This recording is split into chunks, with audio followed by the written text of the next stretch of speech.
បាទពេលនេះទៅកង់ក៏បាន6អានេះស្រួយបាន2ឥឡូវកង់វាយហើយមួយស៊ី1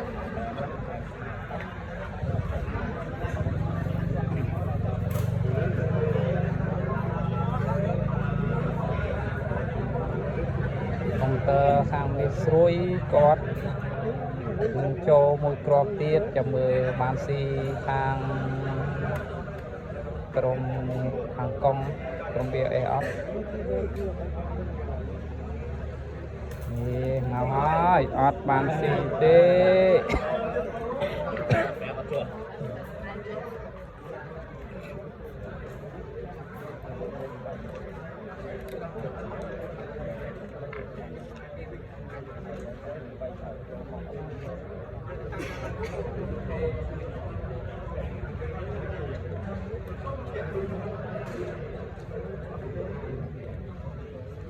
លើដមីខាង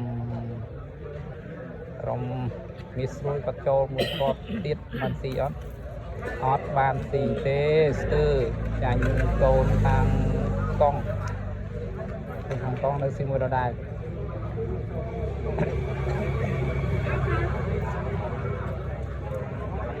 ចាំមើលស្មាត់របស់ក្រុមមានស្រួយគាត់វាយឬក៏យ៉ាងម៉េចគាត់ចាប់វាយហើយ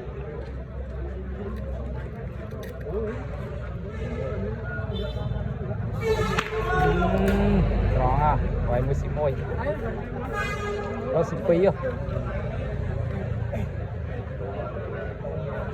ខាងក្រុមនេះស្រួយគាត់ស៊ី2ឥឡូវខាងតើខាងកងគាត់ចូលបានមានបានអើយអត់បានទេ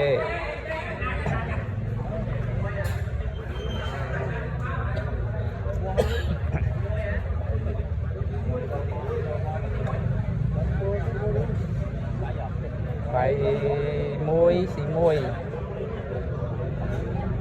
កងវាយត្រូវកងស៊ី1នេះអូណាស់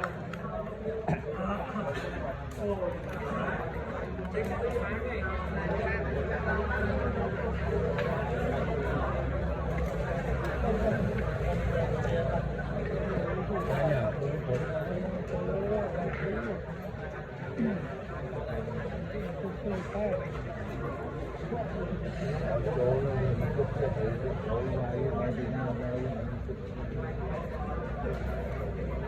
ើដមីខាងមានស្រួយគាត់ចូល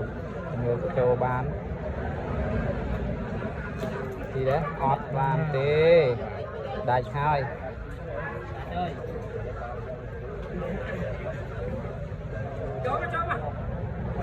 គាត់សម្រាប់ចិត្តថាឲ្យស្មាត់គាត់ចូល